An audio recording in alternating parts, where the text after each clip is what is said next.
Hey dudes, welcome back to my channel for today's presentations on General Mathematics Quarter 1 Week 2 Last 6A about solving rational equations. Okay, ito yung halimbawa ng ating rational equations at ipakita din natin ang mga strategy on how to solve the rational equations. Ito yung ating learning outcome that you may able to solve rational equations. So, meron tayong procedure for the solving rational equations. To solve the rational equations, kailangan nating eliminate the rational expressions in the equation by multiplying both sides of the equations by least common denominator, or this is what we call the LCD. Okay, unang equation natin, 2 over x minus 3 over 2x is equal to 1/5. To find the LCD, okay, check natin yung denominators. So, i-separate natin x, then 2x, then 5. By using the prime factorization, so maaari nating i-factor yung x, 1 times x or x. Ang factor ng x natin. And then a factor of 2x is 2 times x. Then align natin with the variable here. Then the factor of 5 is 1 times 5 or 5. Then bring down all the numbers in 2, then x, so copy natin, isa lang yan, then 5, then get the product or multiply 2 times x is 2x, then multiply by 5, that would be 10x. So alam natin we have the 3 terms sa ating equations. Yan, i-multiply natin yan bawat terms ng 10x. For the second term, then the last term, then cancel x, then 10 times 2, that would be 20. Then factor of 10 is 5 times 2, cancel 2x, and 2x the denominator, then negative 5 times 3, negative 15. Then factor 10, 5 times 2, cancel yung 5. Then 2x times 1 is equal to 2x. Then subtract 5, then is equal to 2x. To find the x, divide both sides by 2. Cancel, then x is equal to 5 over 2. So, ibig sabihin nito, the value of x here is 5 over 2. Yan, magiging equal to 1/5. Another example is 1/4 is equal to 3 over x minus 1/2. So, to find the LCD, again, bring down all the denominators, the 4x and 2. Then get a factor of 4, that would be 2 times 2.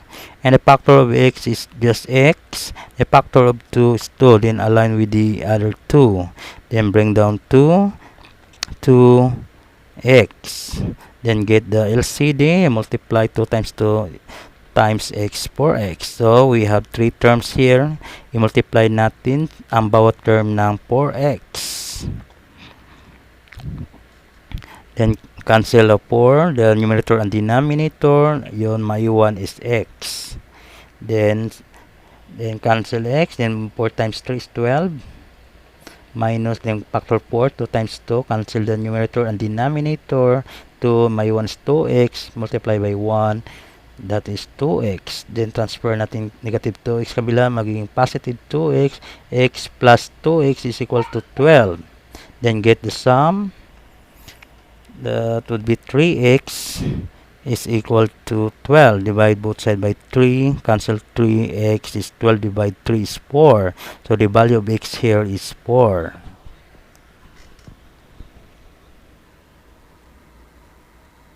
Okay, we have another example. 3 over x plus 1 is equal to 2 over x minus 3.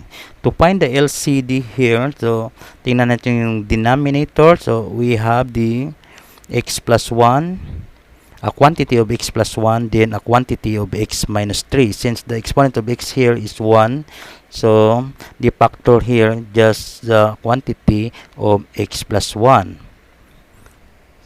Then, for the x minus 3, also x minus 3. So, hindi natin maring i-separate yung nasa quantity.